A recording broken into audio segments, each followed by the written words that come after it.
Disorder in the court. Protests erupt across Poland as a new law forces judges to retire early. But is the legislation just or even legal? I'm Imran Gata, and today's newsmaker is Poland's justice system.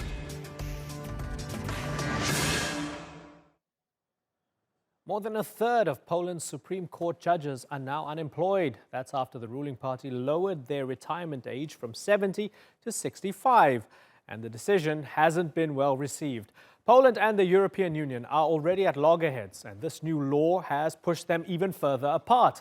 The EU says the country is undermining the justice system's independence, and so it's decided to take legal action. But Poland is standing firm. The government says the legislation will not only help fight corruption, but also replace judges left over from the communist era. So, is this really about cleaning up the court? Or is the ruling party taking control of the judiciary?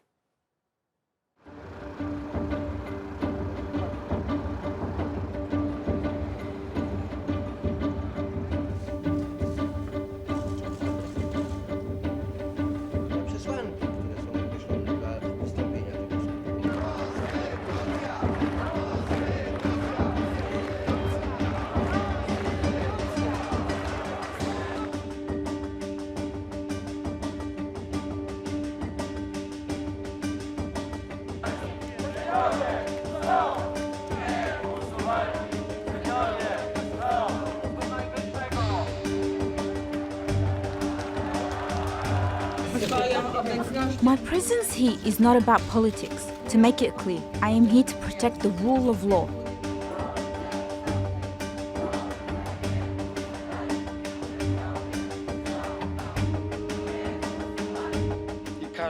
Each EU state has the right to shape their legal system according to their own traditions.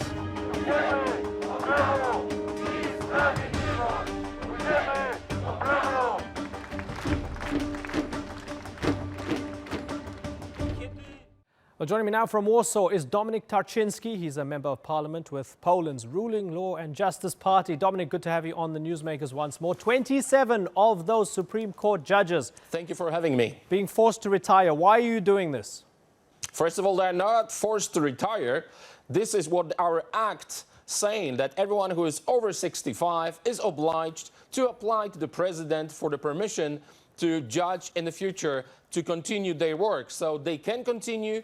They can apply, and most of those judges who are under new law, which is 27, most of them 16 already applied to the president, so they agreed this law is constitutional and we're going to follow the new bill. That's clear. They can apply. President Duda can deny their application without giving a reason. Is that fair?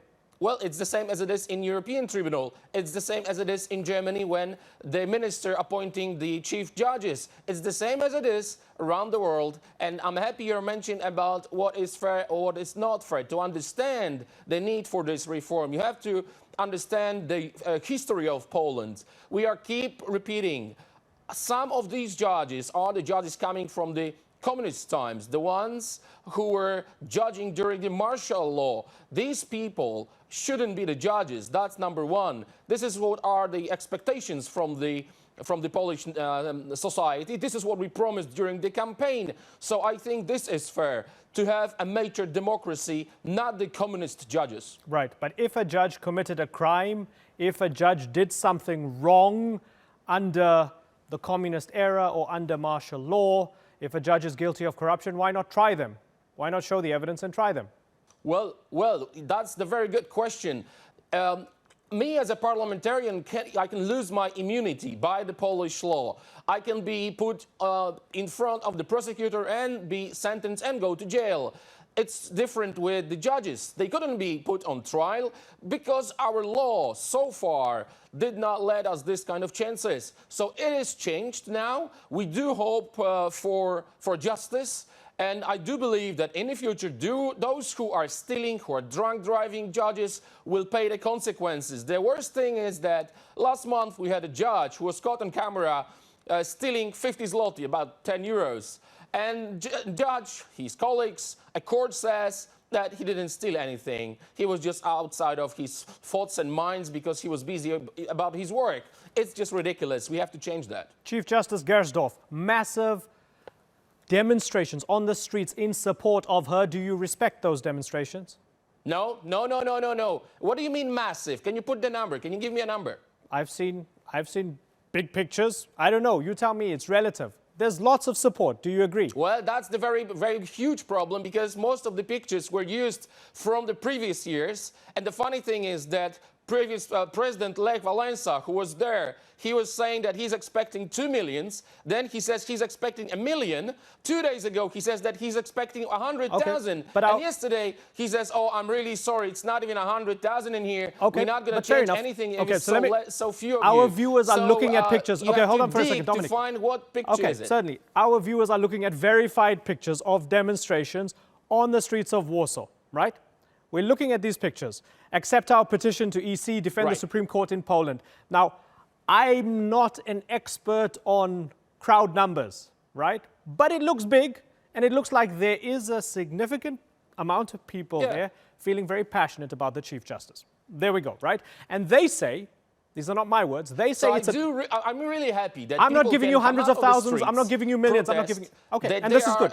They have a right, okay, that no one good. is shooting them, as it was in a previous time, but that's a low bar, right, to say nobody's shooting them.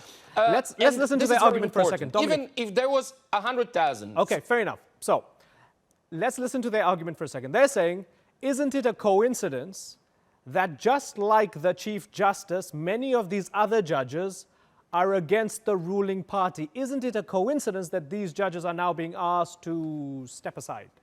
Is that fair? No one is asked to resign. This is the bill, the new act, which is absolutely the same as it is in many European countries.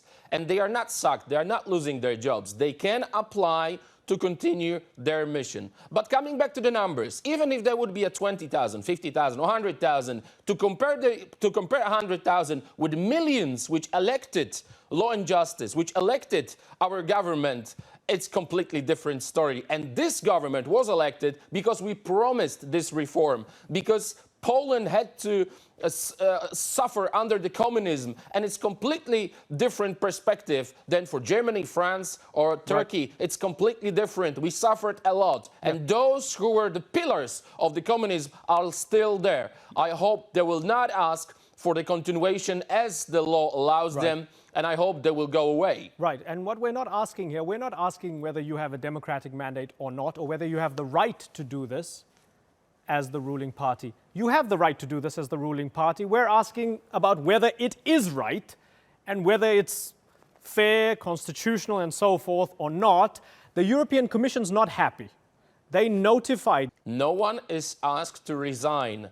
This is the bill, the new act, which is absolutely the same as it is in many European countries. And they are not sacked. They are not losing their jobs. They can apply to continue their mission. But coming back to the numbers, even if there would be a 20,000, 50,000, 100,000, to compare 100,000 with millions which elected Law and Justice, which elected our government, it's a completely different story. And this government was elected because we promised this reform, because Poland had to suffer under the communism, and it's completely different perspective than for Germany, France, or Turkey. Right. It's completely different. We suffered a lot, and those who were the pillars of the communism are still there. I hope they will not ask for the continuation as the law allows them, and I hope they will go away. Right, and what we're not asking here, we're not asking whether you have a democratic mandate or not, or whether you have the right to do this as the ruling party. You have the right to do this as the ruling party. We're asking about whether it is right and whether it's fair, constitutional, and so forth or not. The European Commission's not happy. They notified you, the Polish government, that the European Commission is not happy about any conservative government in a way, that's in Europe. True. Okay, they are not fair happy enough. about Hungary. Fair they are not happy about Poland. They are not happy about Italy. They are not happy about Chancellor of Austria. They are not happy about Visegrad Group. They are not happy about anything. Okay, so let's ask about what they're particularly. Okay, so let's ask what they're not particularly happy about with you. Infringement proceedings into this matter about the judges. Does it worry you at all that the European Commission is not happy and they're taking legal action against you? Well, first of all, they have no right by the treaty. The treaty is very clear.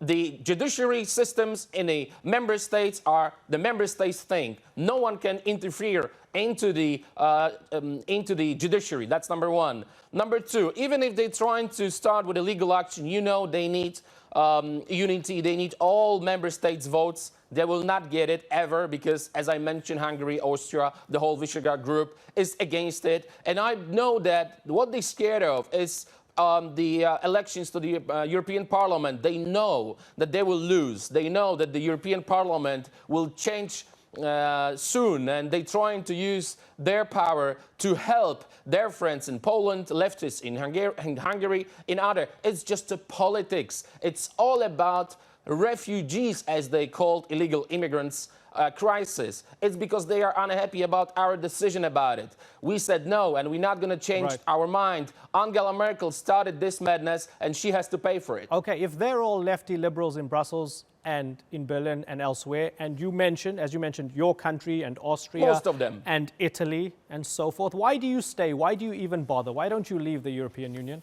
Because we believe the European Union is a value. We want to be the part of the European Union as a partners, and we want to reform European Union. And you have to remember about the fathers of the European Union who are about to become saints. They were very straight about Christian roots of Europe, about Christianity as an identity. So we cannot withdraw from this hard work of reforming and changing EU, coming back to the roots and to the fathers who started, who built it, European Union. At the moment, it's just a part of the history for the leftists. They're going to lose soon. Dominik Tarczynski, good to talk to you as always. Thank you for joining us.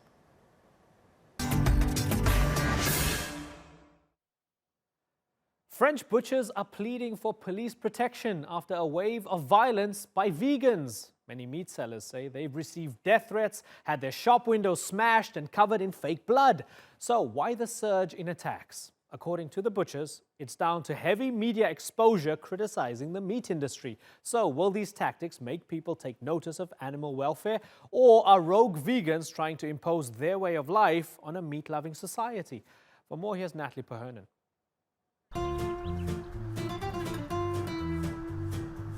From the farm to the table. French gastronomy is renowned for placing quality produce high on a pedestal. But all is not well in the land of haute cuisine. Fake blood, broken windows and graffiti have recently been added to the menu.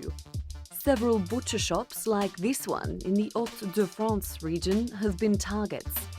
This tweet describes it as a victim of vegan activists.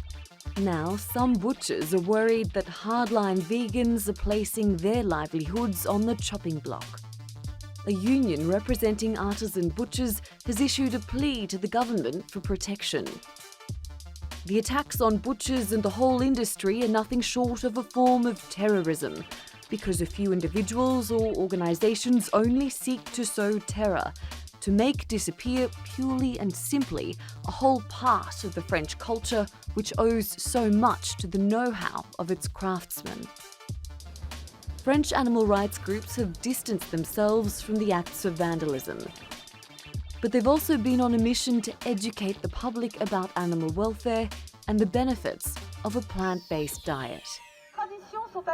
Staging demonstrations like this one in Strasbourg earlier this year. And releasing footage from inside slaughterhouses to let consumers see what can happen to animals destined for the plate.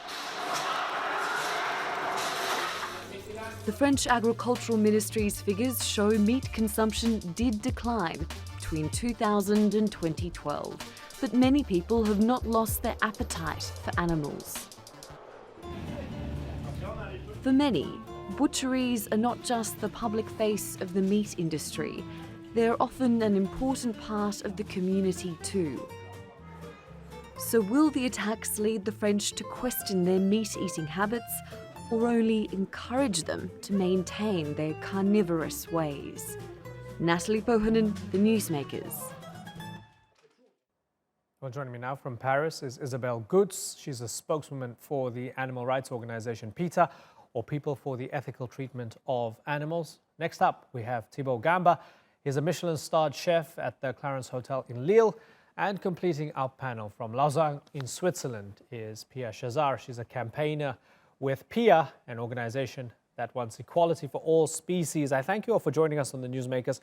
Thibaut Gamba, let me start with you. As a chef, as somebody involved in the meat industry, do you truly believe that butchers and people in your industry need police protection from vegans?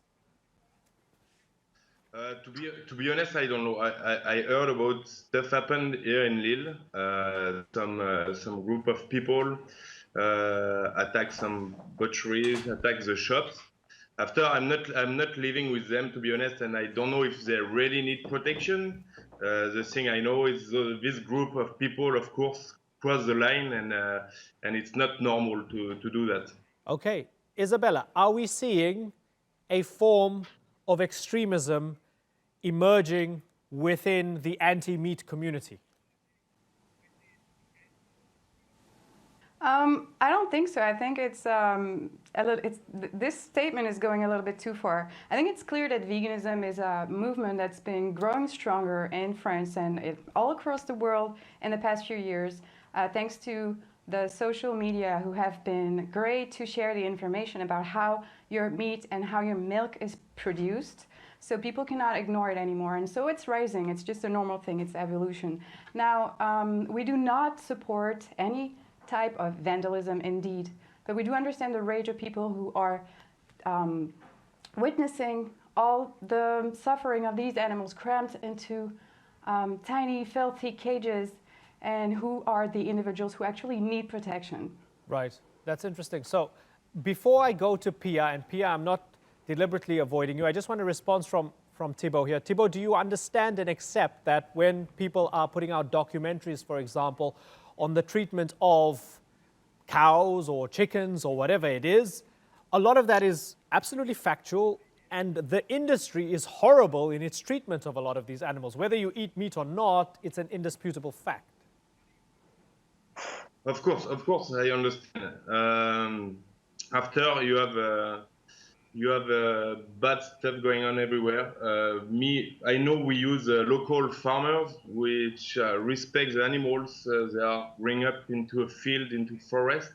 Or pig producer, for example, you have some pigs just bring up in the huge field into the forest that just eat grass, corn, and organic cereals. And I mean, I visit him every month, basically, and I know he respects his animal. He works hard for them, yeah. But I know also in France we are not better than worse than other country in Europe. There's a lot of work to do on the big industrial company. We are not good at it, but we also have a lot of nice farmers working for nice produce and quality produce. Okay, so Pia Chazar, can you accept the argument that for those who disagree with you, they believe that if they do it organically and the animals are grass-fed and it's done in the most humane way possible, then they can slaughter, sell, and consume meat? They have a right to. No, I actually think that there is actually no just way to exploit or kill an animal who wants to live. So I don't see how you can justify to kill an animal. Actually, we live nowadays in a society who can live without animal suffering, who can live without animal exploitation. So there is no reason nowadays to exploit animals, and we should really try to progress to a more moral society, actually, for the animals. Isabella, for those who say it's part of our culture, more than 80% of our meals involve some form of meat. Why are you trying to fiddle with our culture? What would your response be?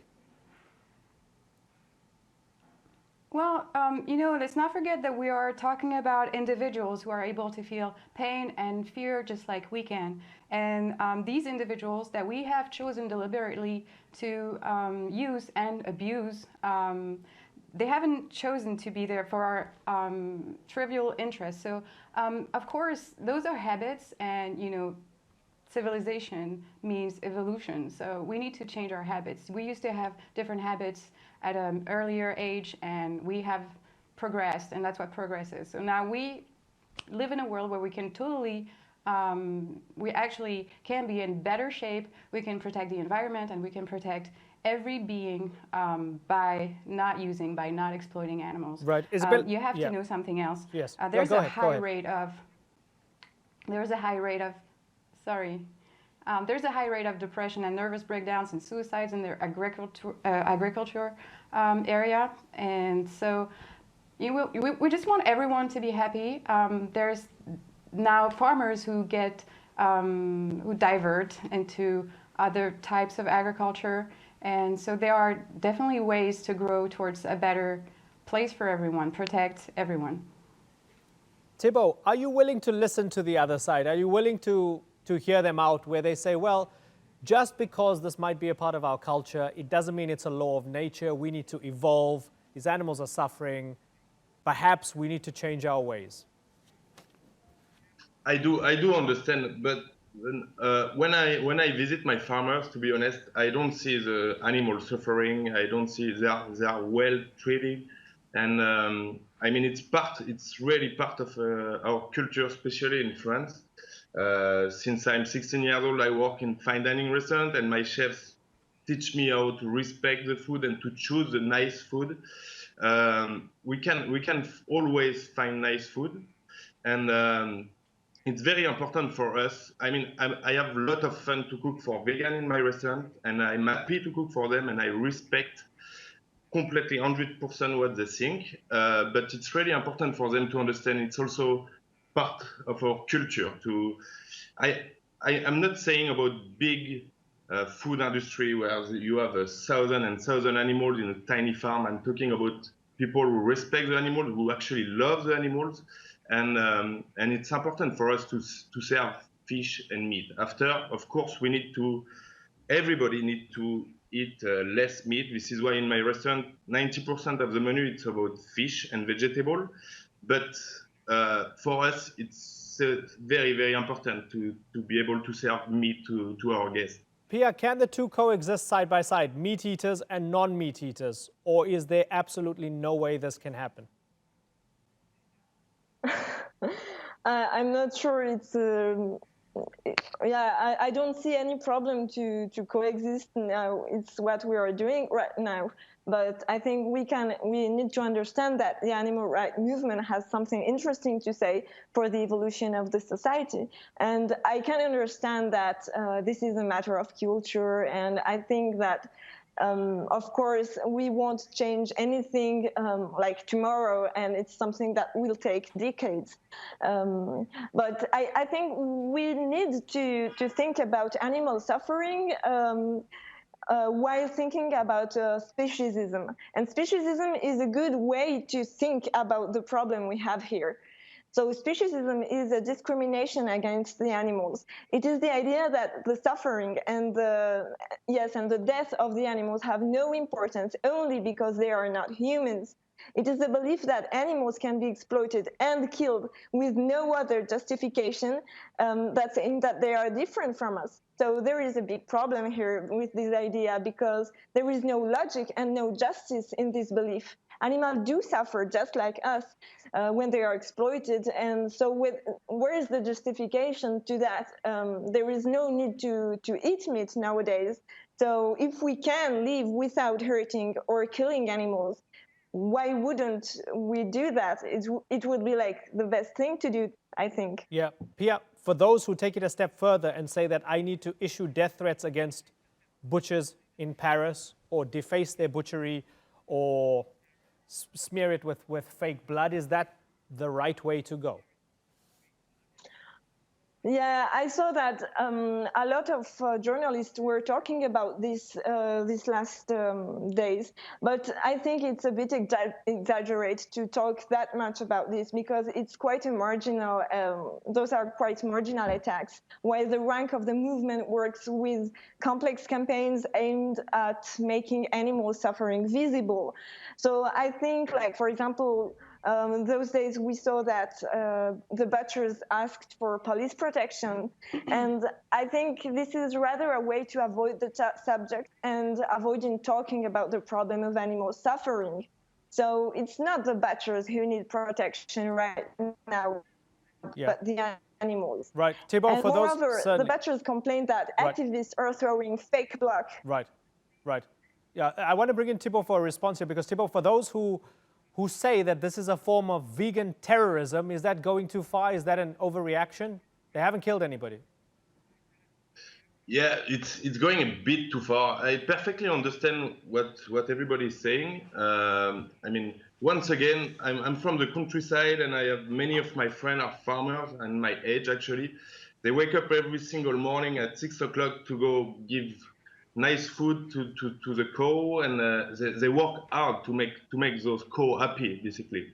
And I'm not very agree about the animals are not suffering. Of course, you can find farm where it's horrible, and I perfectly agree with that. Sure. They can suffer a lot. Thibault, I mean, I'm a meat eater as well, right? The argument the others use, which is a fair one, is that even if you're not torturing the animal or even if they're not suffering, you're still killing them and eating them in the end.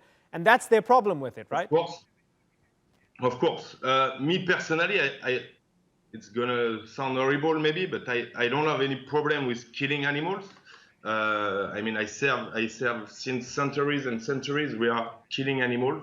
It's like that, and honestly, we need to eat fish, and it's part of the culture. My job it's around serving fish, serving meat, and serving vegetable as well. But I mean, it's people working and giving knowledge to the young guy, and it's just about the culture. I think to me, I'm not shocked about killing animals when they spend a good life in a nice farm. Isabella, you're shaking your head in disagreement.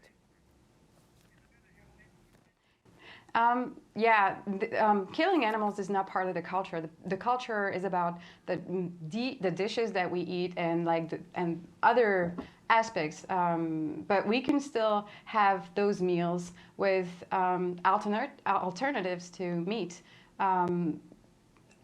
Killing animals is not part of the culture. We're omnivores. That means that we can survive if we have a lack of vegetables, then we can survive on meat. But that doesn't mean that this is our ideal diet. This is not true. We haven't always eaten meat. That's been the meat industry is actually has become a big industry over the past centuries. But it's not.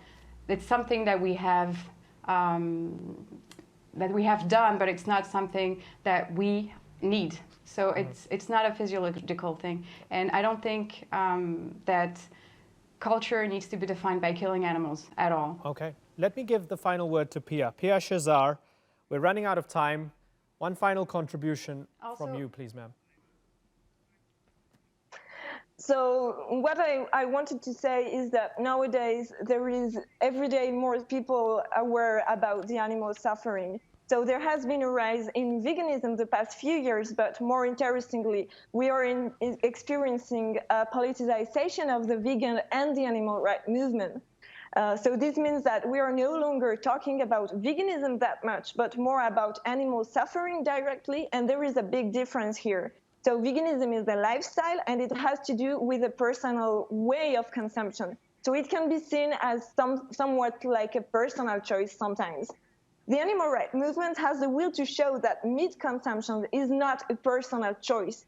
And animal exploitation is not only a matter of compassion, but most of all, it's a matter of justice. Right. And I can admit, I'm a walking contradiction. I read Yuval Noah Harari's book. His chapter on veganism was utterly convincing to me. Morally, it seems to be the best way forward. I still eat meat. I enjoy meat. I feel guilty about it. But I think a lot of people are like that. And this is why it's really interesting to have this discussion. I've really appreciated you all coming onto the Newsmakers. Isabella, Pia, and Thibaut, I thank you very much for joining us here on the Newsmakers. Thank you.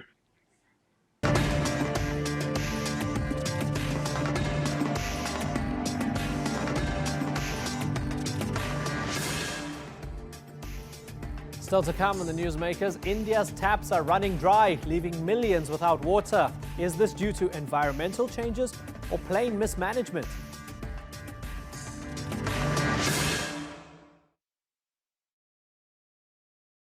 India is running out of water. In less than 2 years, almost 24 cities could run dry, leaving millions at risk. And by 2030, nearly 40% of India's population won't have any drinking water at all. That's according to a new report by a government think tank with bleak predictions for the next few decades. So, is this down to just environmental factors, or could this be a case of government mismanagement? Shoaib Hassan reports.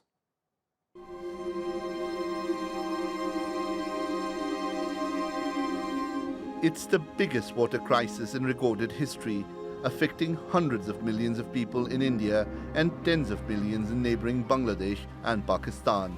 And it's only set to get worse. Estimates by the UN and international water conservation bodies say large parts of the Indian subcontinent could run out of water within 2 years.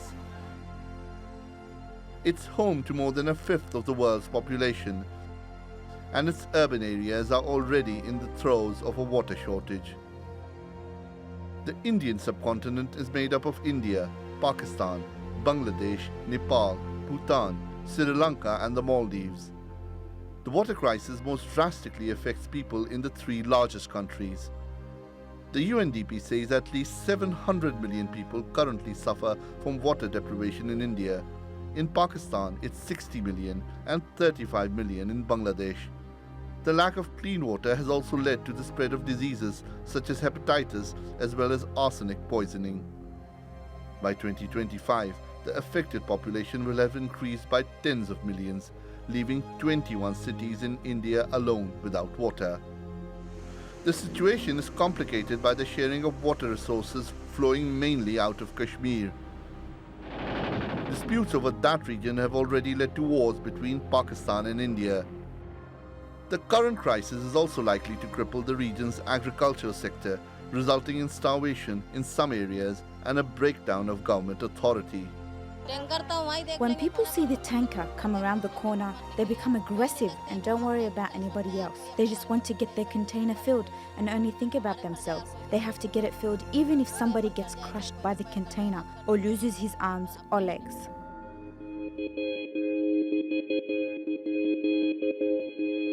India's government says it's already taking measures to address the problem. Prime Minister Narendra Modi is calling for efforts to tackle the water crisis as if they're preparing for war. But critics say not enough's being done and that India's response does not match the magnitude of the problem. They say too much water is wasted and there's massive pollution due to a lack of environmental awareness. The water bodies need to be revived, they're deepened, widened, their capacity must be improved, and a woodland must be maintained around them to ensure a fresh purity of water. So, can India's government pull the region back from the brink? Or is it too late to prevent what would be a catastrophe for 20% of the world's population? Shoaib Hassan, the Newsmakers. Well, joining me now is one of the world's leading water experts, Asid Biswas. He's the co-founder of the Third World Center for Water Management and a visiting professor at the National University of Singapore. Thank you very much for joining us, sir. This Niti Aayog report almost paints an apocalyptic scenario for 2030 for India. Is it that bad? Yes, it is actually worse. I've been saying for 20 years this is coming, and I'm surprised that Niti Aayog, after all these years, finally the government is facing up to the problem. India's water crisis is now completely on an unsustainable path.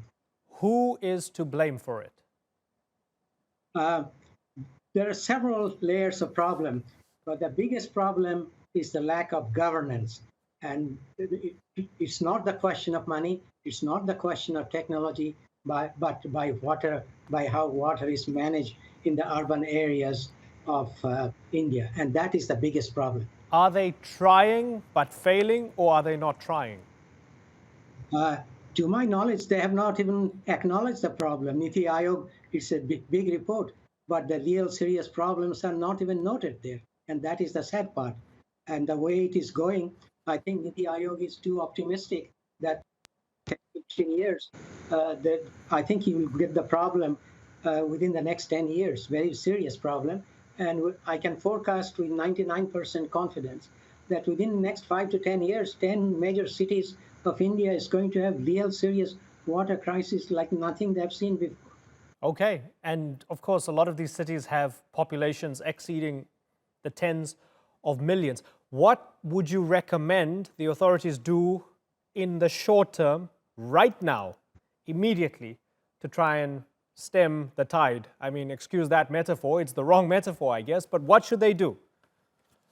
The first thing they should do is to take a look at how the city's water are being managed. In India, the average stay of the head of water utility in the megacities like Delhi, Mumbai, or Chennai is 18 to 24 months. They come from no knowledge of water, no knowledge of managing utility, and when they come, they try to find out what's the problem, knowing fully well they'll be living in 18 to 24 months. So what's happening is in a revolving chair, not only the head of the water utility, but the two layers behind that is the same. So the first thing they have to do is to make the water utilities a public autonomous corporation, find a headhunter, find the best person to run it, and give this person at least 5 to 6 years with definite benchmarks to reach so that he or she can run the utility on a long-term basis. Okay. If they do only this, I assure you, with 4 to 5 years, at least 50 to 60% of India's water problem will disappear. Okay.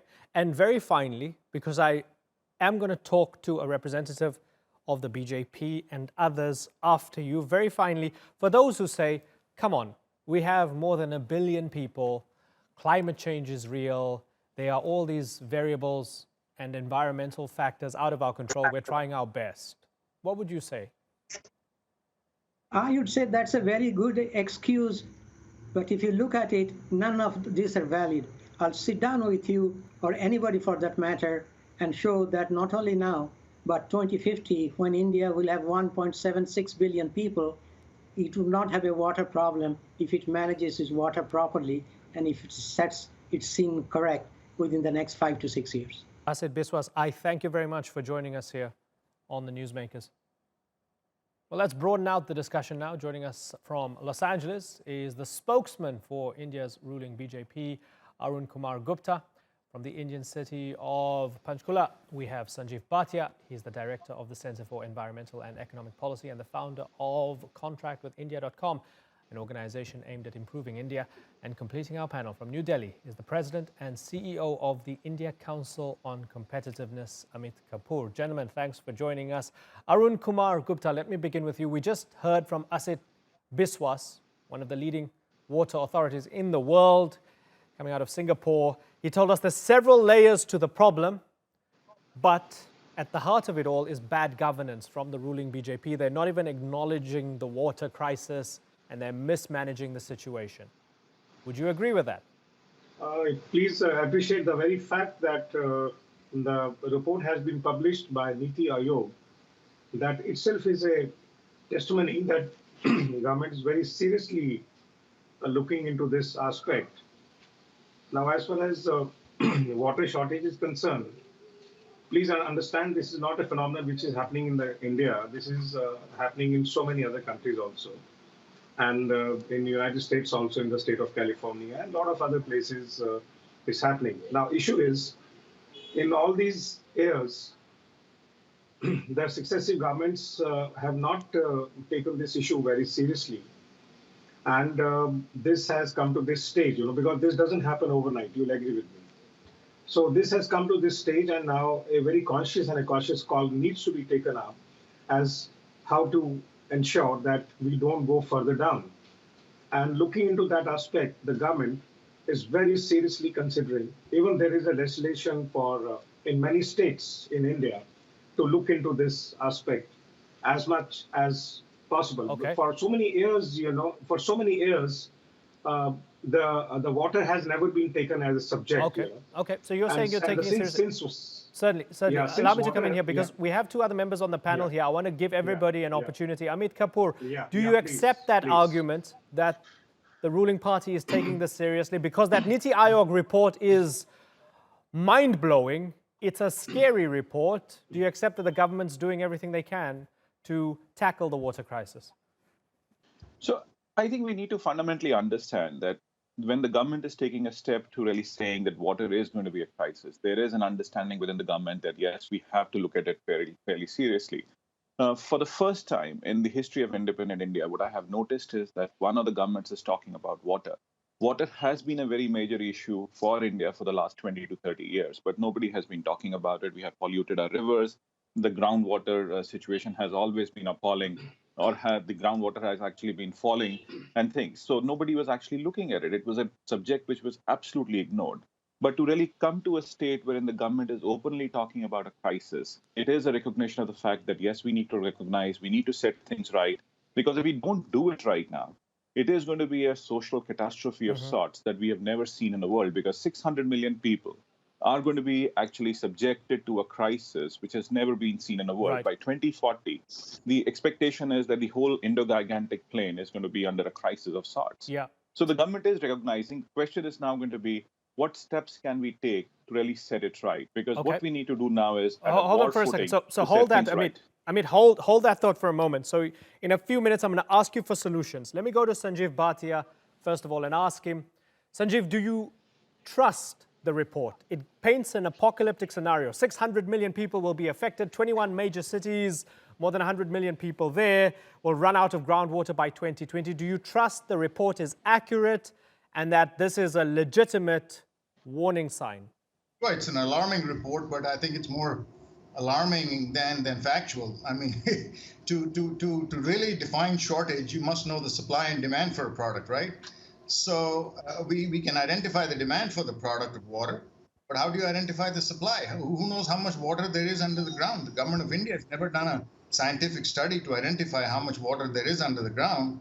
And so I think the Niti Aayog needs to be a little careful in how it, I mean, I applaud them for bringing this to the public's attention, but they've got to be careful in how alarmist they want to make their report, because there are millions of people living in Delhi. Their property values go to zero if there's no water in Delhi, as they claim in a year and a half from now. You know. Okay. So just a second, Amit Kapoor, is the report too alarmist? I don't think so. It is an alarmist. It's a reflection of the reality that we are facing. They are actually just trying to tell that there is a crisis of sorts. When the other gentleman is saying that there is no idea as to what the government is saying, or there is no study that has been done as to the groundwater situation and things, we have the figures that the groundwater has gone down from 2 to 3 feet at one point in time to 600 feet at certain locations in the country. So that means that the groundwater is depleting. We have to really look at it. The climate change is causing huge sets of anxiety across the world and within the Indian context itself. The rivers that we were really talking about, which were the lifeblood for the population, are also drying down. They're polluted and so on and so forth. So this is something which we need to face with a stark reality. If we don't do it right now, when? Because if we don't really say that this is a situation we face as public, as a nation, because in this case, every one of us will have to take a step forward. It is not only the government. It is going to be a lot of us who will have to make an effort to set things right. Right. Let's go to the man from the ruling party, Arun Kumar Gupta. What's your plan? We are, as my friend panelists have also said, that government is doing its whatever has to be done as far as the water is concerned, but then we all citizens of the country really have to take a conscious call in terms of that. Are we cautious enough to understand that the water management is a science by itself, and we all have to learn to preserve and maintain as much as we as a human is possible to be done. So my point is very, very clear that water management is a science by itself and cannot be done until the country as a whole really understands that if water does not, exist, we do not exist. So, it's a conscious call we really have to take, all of us have to take it. And what I was trying to talk about the point, the government for the first time, they have, in all these years, 70 years, we really have tried to figure out that water is a very serious crisis which country is facing now. So we are doing all whatever best can be done to ensure that we are able to come out of this. We have good monsoons, we have good water, a lot of water goes waste.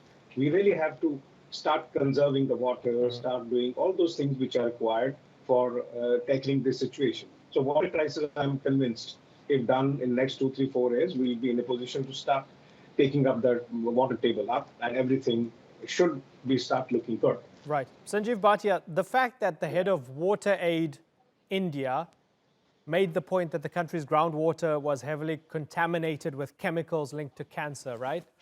That suggests that it's not the ordinary person who is polluting the water. Perhaps these are people in power, these are corporations and so forth. Who do you hold to account when you have a lack of water on the one hand, and when people do have access to water, it's contaminated?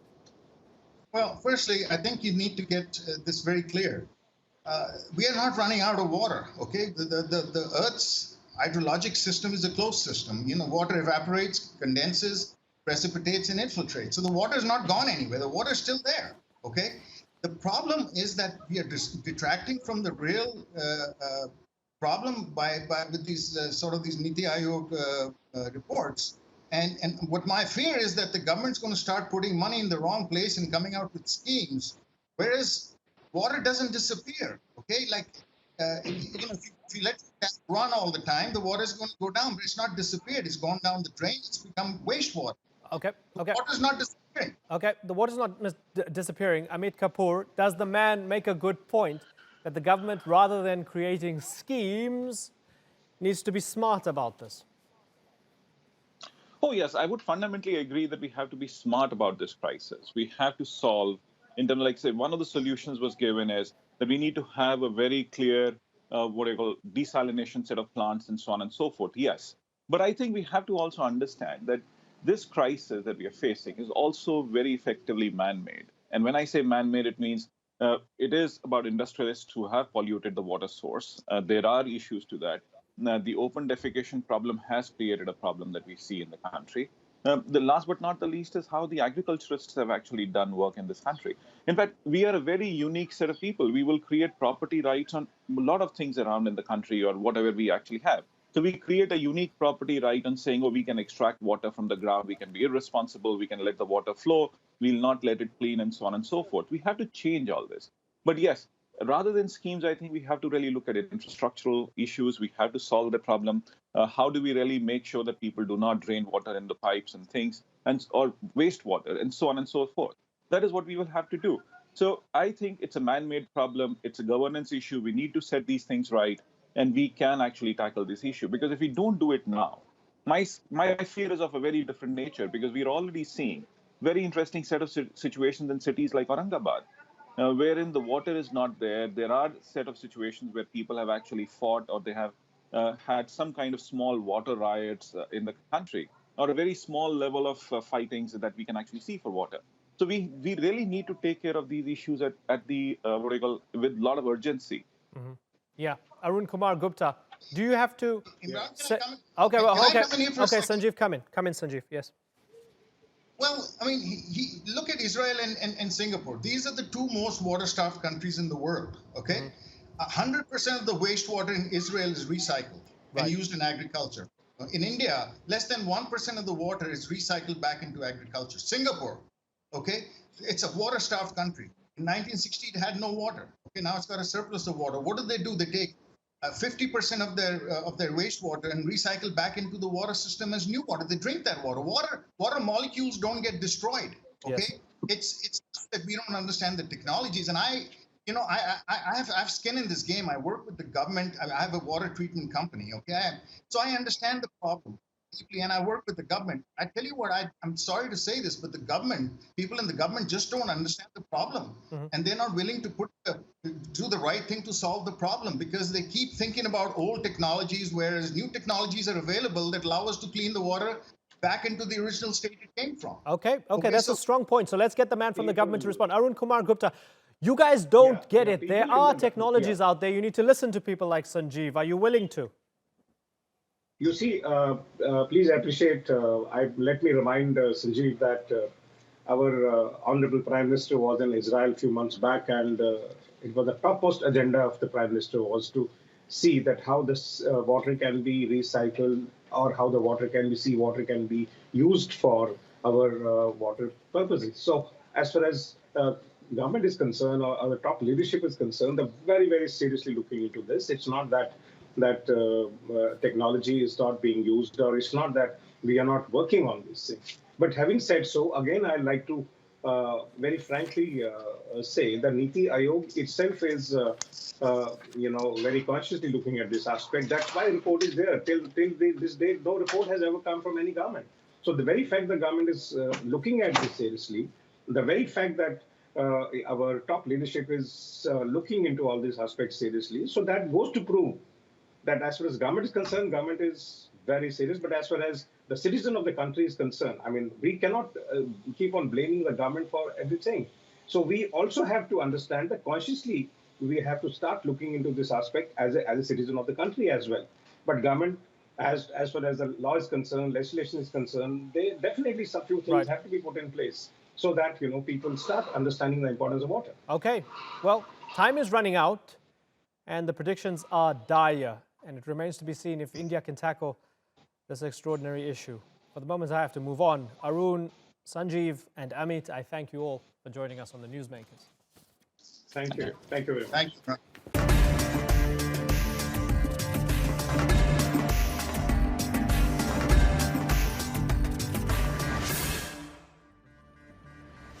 That's all for this edition of the Newsmakers with me, Imran Garda. You can check out more of our stories on YouTube, Facebook, and Twitter. Remember to like, follow, and subscribe. Until next time, thank you for watching. Bye-bye.